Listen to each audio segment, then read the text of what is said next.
e impuso aranceles, él sí los impuso, 27% a todas las importaciones que llegan a ese país de México. ¿Hay alguna intención de mejorar relaciones con México y la presidenta Claudia Sheinbaum? Sí, claro. Con mucho gusto podemos conversar, tener una reunión. Yo no tengo ningún problema con eso, pero no puede ser condicionado. Nosotros, para empezar, no tenemos relaciones con Ecuador, ni vamos a seguir teniendo relaciones con Ecuador mientras Noboa ejerza el cargo de presidente. Imagínate que un día te despiertas y te enteras que la policía de otro país tiró la puerta de tu casa con un ariete. Eso fue exactamente lo que sentimos todos los mexicanos la noche del 5 de abril del 2024, cuando las fuerzas élites de Ecuador pisotearon nuestra soberanía en Quito. En Guayaquil celebraron el asalto como que si fuera una película de acción, pero cometieron un error técnico de principiantes. Quédense conmigo porque hoy les voy a explicar con peras y manzanas cómo ese arrebato de autoridad terminó aislando por completo a su propio gobierno y cómo la respuesta de México no necesitó de soldados ni de tanques, sino de pura inteligencia matemática para dejarlos congelados en el tablero. La soberbia de la Casa Presidencial en Quito acaba de propiciar el desastre diplomático más costoso en la historia reciente de América Latina. Daniel Noboa creyó que copiando el manual arancelario de Donald Trump y fijando un gravamen punitivo del 27% a las importaciones mexicanas, lograría arrodillar la soberanía de la República Mexicana tras el asalto violento a nuestra sede diplomática. Cometió un error de cálculo matemático monumental. México representa un coloso financiero de 1.79 billones de dólares, mientras que Ecuador quedó convertido en una isla económica completamente aislada del tablero andino. Si decides acompañarme en los próximos minutos, vas a descifrar 3 puntos críticos. ¿Por qué los consumidores ecuatorianos están pagando el precio más alto en medicamentos y autopartes por culpa de su propio gobierno? ¿De qué manera Bogotá y Caracas ejecutaron una pinza logística que sepultó las rutas comerciales de Quito? ¿Y cómo el asilo político de México defendió una tradición de un siglo sin ceder un solo milímetro ante las armas? Pon las cosas en contexto y suscríbete para defender nuestra soberanía informativa, para desarmar la densa campaña de desinformación que los laboratorios mediáticos de la derecha continental han construido alrededor del conflicto entre México y Ecuador. Es imperativo abandonar la retórica ideológica y desnudas las variables materiales de la geografía económica. El asalto perpetrado la noche del 5 de abril de 2024 contra la sede diplomática mexicana en Quito no fue un simple exabrupto de seguridad interna. Constituyó una violación flagrante al artículo 22 de la Convención de Viena y, sobre todo, el detonante de un proceso de aislamiento internacional cuyos costos financieros están erosionando la estructura productiva del país andino. El intento de la administración de Daniel Noboa de justificar el uso de un ariete policial contra un territorio soberano bajo el argumento de capturar al exvicepresidente Jorge Glass chocó de frente contra la realidad del derecho internacional público, el cual establece que la inviolabilidad de una embajada es absoluta, sin excepciones jurídicas ni condicionamientos políticos. Al quebrar este principio innegociable, el establishment de Guayaquil no demostró fortaleza institucional, activó un boomerang geopolítico que 2 años después ha transformado a Ecuador en una isla económica paralizada en el corazón de la región andina. La dimensión exacta de esta asimetría se vuelve incontestable al confrontar los indicadores de contabilidad nacional y el tamaño de las economías en disputa. La República Mexicana se consolida en el tablero global como una potencia manufacturera y financiera con un Producto Interno Bruto que alcanza la cifra de 1.79 billones de dólares, mientras que el aparato productivo ecuatoriano se encuentra estancado en apenas 118.000 millones de dólares. Cuando el presidente Daniel Noboa, pretendiendo imitar el manual proteccionista de la Casa Blanca, decretó en febrero de 2025 un arancel punitivo del 27% a todas las mercancías de origen mexicano, su equipo de asesores comerciales cometió un error de cálculo matemático elemental. Los flujos de importación procedentes de Ecuador representan apenas el 0.4% de las adquisiciones totales de la economía mexicana, una variable estadísticamente irrelevante para los sectores industriales de la República. El contraataque de Palacio Nacional no requirió de represalias arancelarias ni de discursos solemnes. La presidenta Claudia Sheinbaum desmanteló la estrategia de Quito exhibiendo que los camarones de Sinaloa poseen una calidad y un volumen de producción que superan con creces a la oferta ecuatoriana, exhibiendo ante los mercados internacionales la insignificancia económica de la sanción andina. El verdadero impacto de este cortocircuito arancelario no lo absorbió el sector exportador mexicano, sino el bolsillo de los propios consumidores y pequeños empresarios ecuatorianos. México exporta anualmente hacia el mercado andino un promedio de 800 millones de dólares concentrados en bienes de capital de alto valor agregado, tales como autopartes automotrices, reactivos farmacéuticos, medicamentos de patente y componentes electrodomésticos que no poseen sustitutos viables a corto plazo en la región. Al encarecer artificialmente estas importaciones con un gravamen del 27%, el gobierno de Noboa indujo un choque inflacionario interno que ha encarecido los costos de reparación del transporte público, ha paralizado las líneas de ensamble ligero en las provincias de Pichincha y Guayas, y ha restringido el acceso de la población a tratamientos médicos especializados. Por el contrario, las ventas de Ecuador hacia México apenas rozaban los $300 millones anuales. Al cerrarse las fronteras comerciales debido a la ruptura de relaciones diplomáticas, los productores de cacao, flores y atún del litoral ecuatoriano perdieron de golpe el acceso a un mercado de consumo de más de 130 millones de habitantes, viéndose obligados a malbaratar sus excedentes de producción o a financiar bodegajes costosos que destruyeron sus márgenes de ganancia corporativa. La vulnerabilidad estructural de Ecuador se agrava de manera exponencial debido a su régimen monetario. Al haber dolarizado su economía en el año 2000, el Estado ecuatoriano carece de las herramientas macroeconómicas más elementales para amortiguar las crisis externas. No puede devaluar su moneda para abaratar sus exportaciones, no puede emitir dinero para cubrir el déficit de su balanza de pagos, y depende exclusivamente de la atracción constante de divisas frescas a través del comercio exterior o el endeudamiento con el Fondo Monetario Internacional. En este contexto de fragilidad monetaria, desatar una guerra comercial simultánea con los dos gigantes logísticos de la región es un acto de autosabotaje financiero. En enero de 2026, la administración Noboa escaló las tensiones con Colombia imponiendo un gravamen idéntico del 27% a los productos agroindustriales de Bogotá. Ante la respuesta soberana del gobierno colombiano, Quito elevó el arancel al 100% e incrementó en un 900% la tarifa de transporte de crudo a través del oleoducto transecuatoriano. Esta ruptura logística cortó los corredores comerciales que unen el Pacífico Sur con el Caribe, forzando a las corporaciones de transporte a desviar sus rutas, lo que encareció los fletes internacionales y secó el flujo de dólares circulantes que sostiene la liquidez de los bancos comerciales ecuatorianos. La hemorragia económica de esta estrategia de aislamiento golpea con mayor saña a los sectores más vulnerables del campo andino. A ver, plebada, piensen en esto, para que vean lo ridícula que es la política cuando se maneja con el hígado. Daniel Noboa quiso jugar a las vencidas con el gigante del norte y nos metió un impuesto del 27% a todo lo que le vendemos. La respuesta del Palacio Nacional fue una joya de la diplomacia. Una simple carcajada en la mañanera de la presidenta Claudia Sheinbaum dejó en claro que nuestros mariscos de Sinaloa le dan 3 vueltas a cualquiera y que Ecuador apenas representa un 0.4% de lo que compramos. Básicamente quisieron asustar al dueño de la tienda cerrándole la puerta al cliente que menos gasta. El periodicazo en la boca se escuchó en todo el continente. Desmintiendo la narrativa oficial de que las sanciones solo afectan a las élites políticas, Ecuador es el mayor exportador de banano del planeta, controlando casi el 30% del mercado global de esta fruta. Una infraestructura agrícola que sostiene el empleo formal de miles de familias trabajadoras en las provincias del Oro, Los Ríos y Guayas. La cancelación de las rutas directas de Aeroméxico y la parálisis de los acuerdos fitosanitarios con la República Mexicana implicaron la pérdida de contratos de suministro de largo plazo que daban estabilidad al campo ecuatoriano. Los estibadores en los puertos de Guayaquil, las mujeres empacadoras de las cooperativas agrícolas y los pequeños transportistas locales están pagando el costo financiero de una orden firmada en la comodidad de la Casa Presidencial en Quito. Mientras las frutas y los camarones se acumulan en las aduanas y los sectores productivos andinos experimentan una contracción del empleo, México demuestra la solidez de sus variables internas, consolidando un nivel de reservas internacionales récord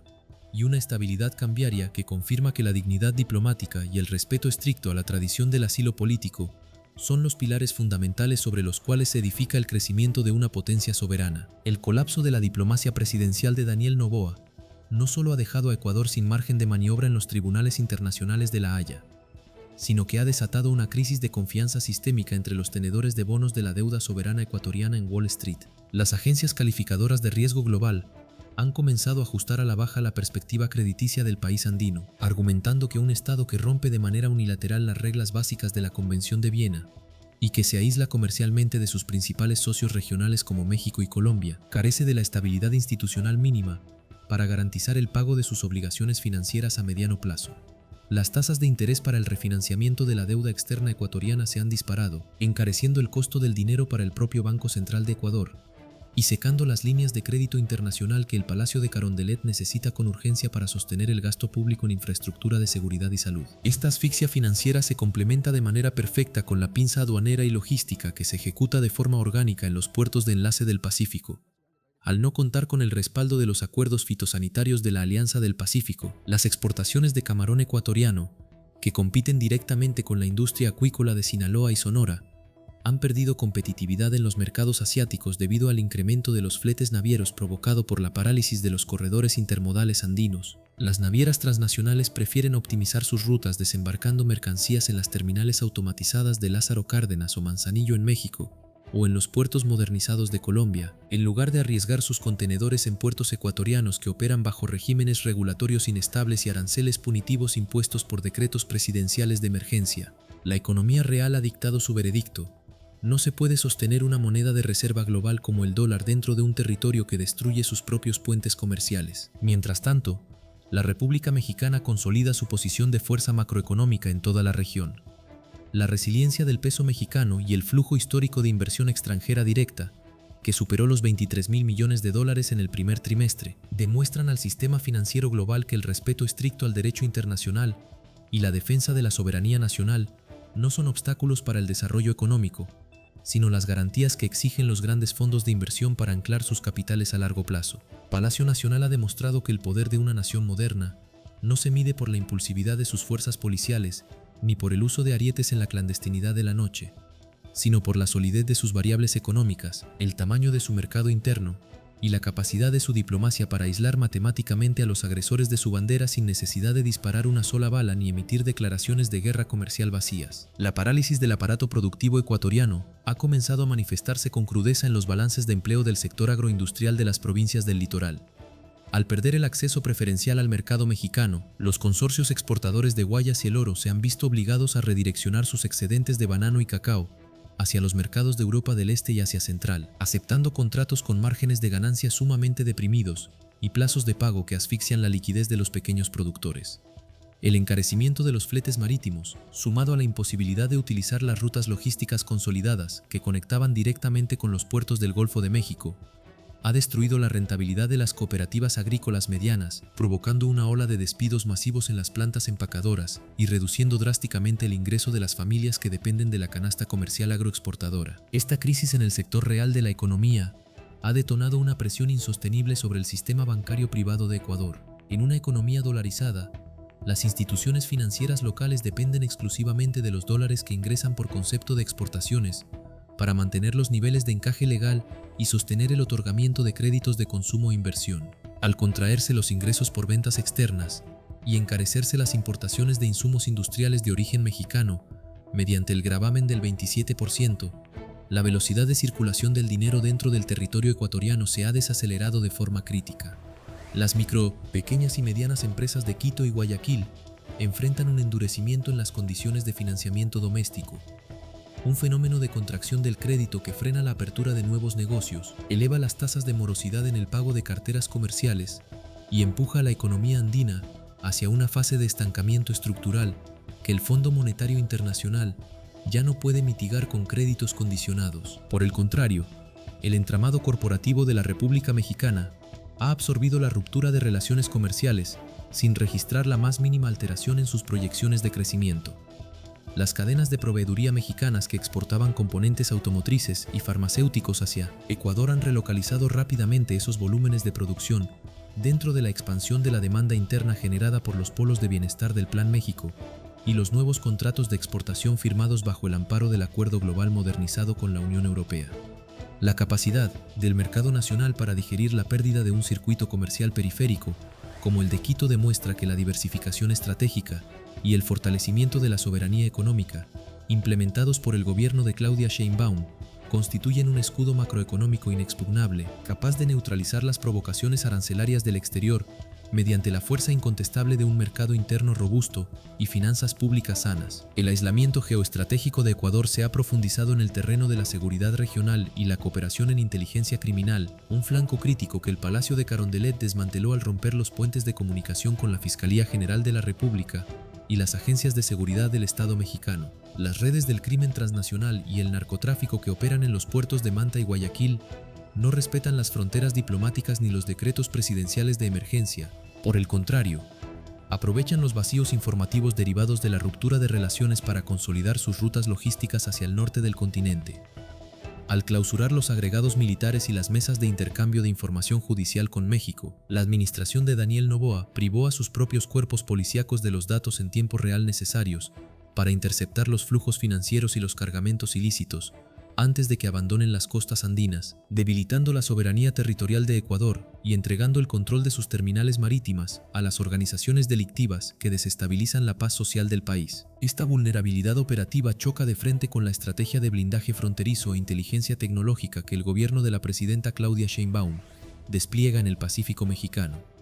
Bajo la conducción de la Secretaría de Marina y las aduanas automatizadas, México ha fortalecido los esquemas de fiscalización fitosanitaria y de trazabilidad de contenedores procedentes del Cono Sur, asegurando que ninguna mercancía con inconsistencias regulatorias ingrese a los circuitos comerciales nacionales. El control estricto de los litorales no solo protege la seguridad nacional,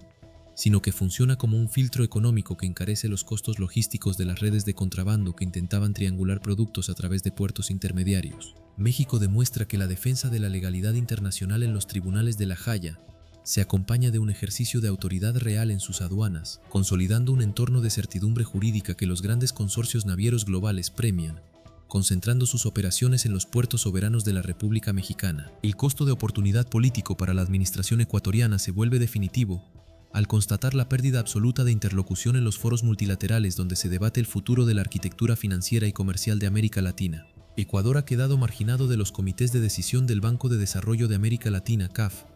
y de los encuentros de complementariedad económica regional, donde México, Colombia y Brasil coordinan la creación de fondos soberanos de inversión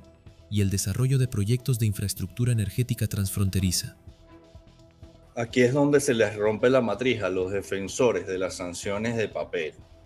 Ecuador cometió el peor error que puede cometer un país chico: pelearse con sus vecinos, teniendo una economía amarrada de manos. Ellos usan el dólar gringo desde el año 2000, no pueden imprimir billetes para tapar sus baches, ni devaluar para abaratar sus productos. Dependen a morir de los dólares que entran limpios por sus ventas. Cerrarle la llave a México y declararle la guerra comercial a Colombia, cobrándoles viajes absurdos en el oleoducto, provocaron que las grandes navieras prefieran pasar de largo.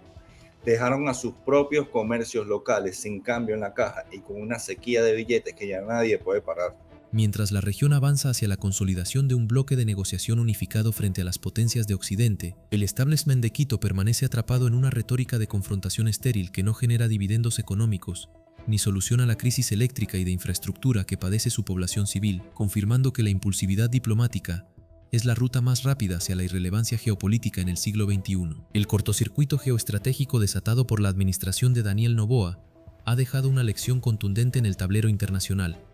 La soberbia política y la violación del derecho internacional siempre terminan por estrellarse contra la terca realidad de las matemáticas financieras. El asalto violento a la Embajada de México en Quito, lejos de consolidar a Ecuador como un actor de fuerza en la región, desnudó las profundas debilidades de una economía dolarizada que hoy padece una hemorragia de liquidez, el encarecimiento de sus importaciones esenciales y el cierre patronal de sus corredores comerciales históricos con Colombia y el resto del continente.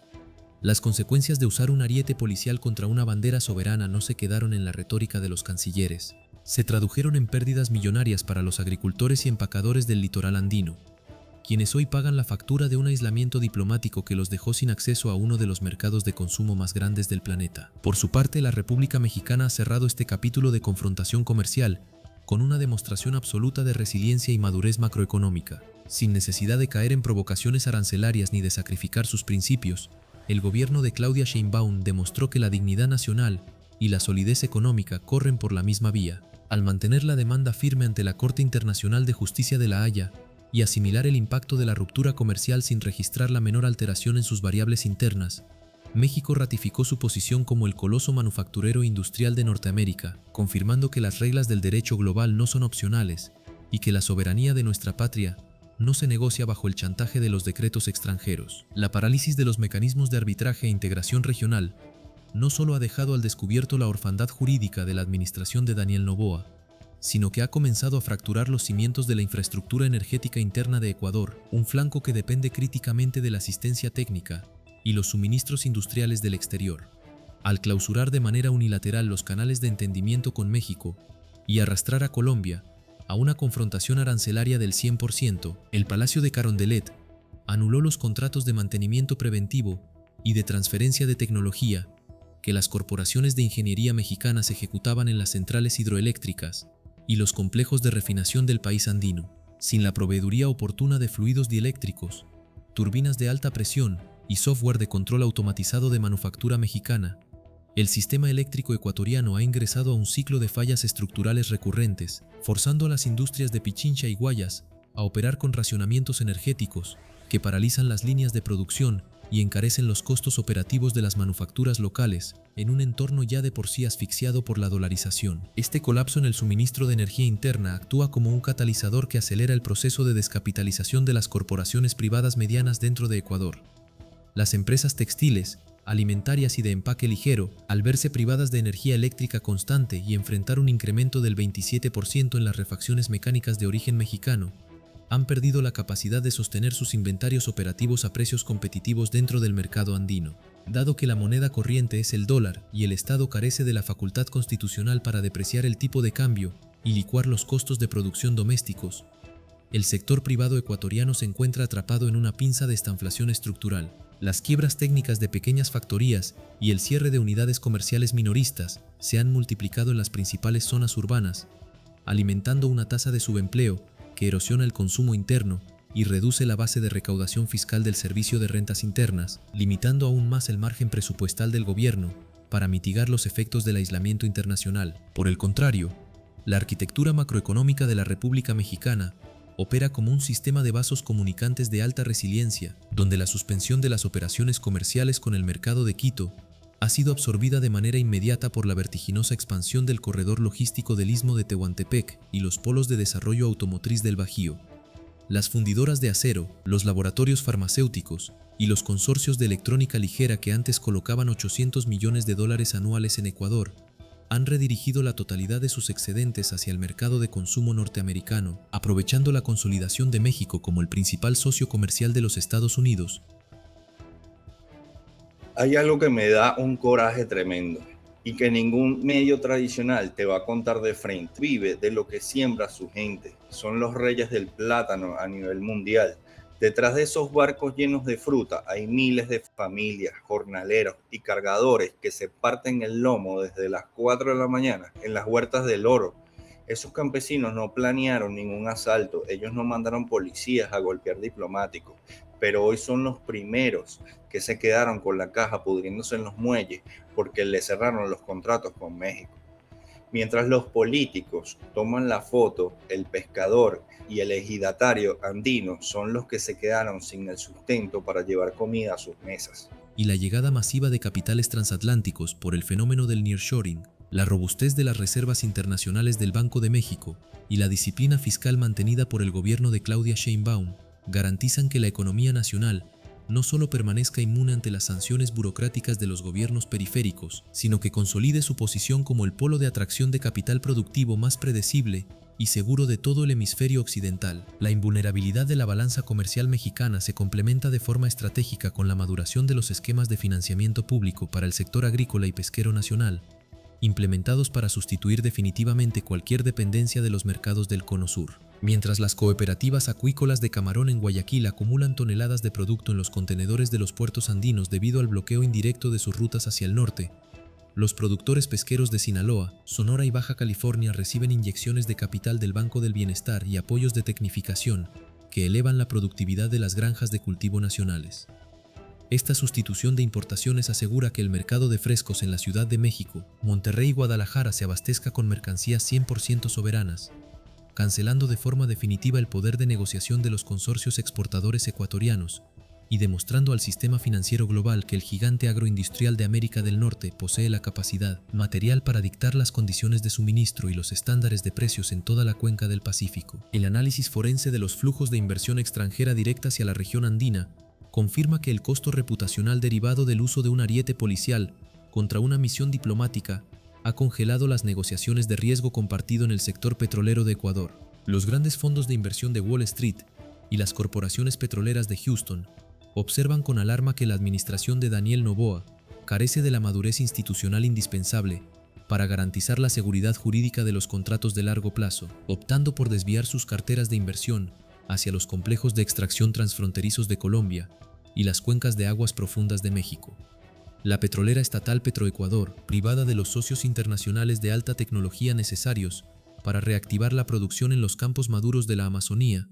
ha registrado una declinación sostenida en sus volúmenes de extracción de crudo pesado, minando la principal fuente de ingresos fiscales en dólares del Estado y empujando las cuentas públicas hacia un déficit fiscal crónico que debilita la posición de Ecuador en los mercados internacionales de deuda. La solidez institucional demostrada por la Secretaría de Relaciones Exteriores de México en los tribunales multilaterales ha transformado este conflicto en un manual de doctrina jurídica que redefine los límites de la jurisdicción nacional en el siglo XXI. Al rechazar de forma tajante cualquier negociación bilateral secreta y mantener el litigio en la Corte Internacional de Justicia de La Haya,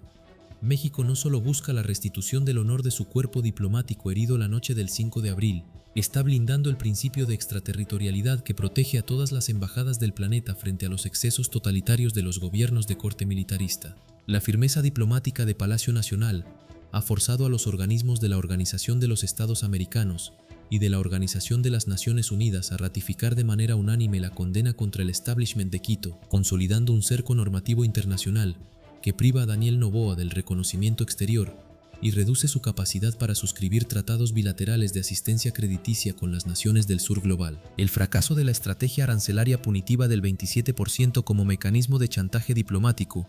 expone la inviabilidad material de los modelos económicos basados en la imitación ideológica y la improvisación burocrática. Daniel Noboa asumió que la cercanía geopolítica con los sectores más duros de la Casa Blanca en Washington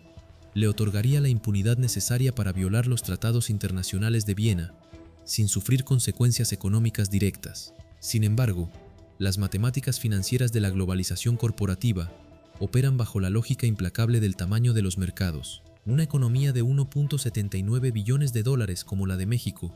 posee la masa crítica indispensable para absorber, reconfigurar y neutralizar cualquier distorsión comercial periférica en cuestión de semanas. Mientras que un aparato productivo desindustrializado y dolarizado de 118.000 millones de dólares se asfixia de forma inmediata al perder sus conexiones logísticas esenciales con las potencias manufactoras de su propio continente. El desenlace de este cortocircuito geoeconómico marca un hito en la historia de las relaciones interamericanas, consolidando el fin de la era del tutelaje extranjero y abriendo paso a una época de soberanía material, donde la riqueza de las naciones se defiende controlando los procesos industriales, la infraestructura energética y las cadenas de valor estratégicas. La República Mexicana se proyecta hacia la segunda mitad del año 2026, rompiendo récords de recaudación fiscal, expandiendo su red de refinación doméstica y garantizando la paz social a través de un modelo de desarrollo distributivo que ha devuelto el orgullo a la base trabajadora. El imperio andino que pretendió desafiar la soberanía de nuestra bandera hoy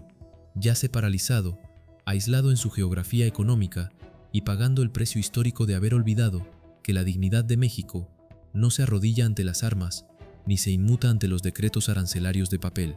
Este pleito va mucho más allá de un edificio o de un ex vicepresidente de problemas legales. Se trata de las reglas del juego que nos protegen a todos. Si permitimos que un gobierno se pase por el arco del triunfo, las embajadas, solo porque tiene prisa y quiere votos, mañana cualquier país va a ignorar nuestra bandera en cualquier parte del mundo. México se mantiene firme en los tribunales de La Haya, exigiendo una disculpa pública y el respeto que nos merecemos y nos ganamos con la historia. Ahora te toca a ti hablar. ¿Crees que la Corte Internacional va a poner en su lugar al gobierno de Ecuador? ¿O la crisis económica interna los va a obligar a pedir perdón antes de que salga la sentencia? Déjamelo saber aquí abajo en los comentarios. Suscríbete para defender nuestra soberanía informativa. Nos vemos en la próxima.